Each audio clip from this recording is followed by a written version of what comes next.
Pasi është marrë i pandehur për dosjen e kryebashkiakut të Tiranës, Erion Veliaj, biznesmeni Elman Abule ka mbërritur paraditen e sotme në gjykatën e posaçme ku kërkon ndryshimin e masës së sigurisë.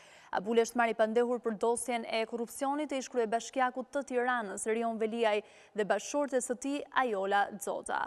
Ai pritet të dëshmojë në lidhje me dosjen e Erion Veliajt, ku është i dyshuar për kryerjen e veprës penale, të pastrimit të produkteve të veprës penale ose veprimtarisë kriminale, kryer në bashkëpunim. Ai u arrestua fillimisht nga SPAK, por gjykata e posaçme e apelit ja zbudi masën e sigurisë në arrest shtëpie.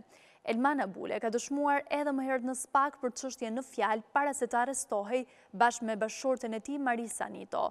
Elman Abule dhe Marisa Nito konsiderohen miq të afërm të familjes Veliaj, ku miqësia e tyre duket se është ndërthurur edhe përmes disa transaksioneve të dyshimta financiare, që çifti Abule ka bërë në adresë të llogarive bankare të Ajola Xhoxës. Elman Abule ka edhe një hetim nga Prokuroria e Tiranës, ku akuzohet se ka ngritur një skem të pastrimit të parave, ku është pjesë edhe bashkëshortja e tij bashkë me Kristian Boçin dhe Vladimir Avramin. Prokuroria bllokoi rreth 50 milion euro pasuri që ishte investuar kryesisht në ndërtim, pasi parat kishin një origjinë të dyshimt.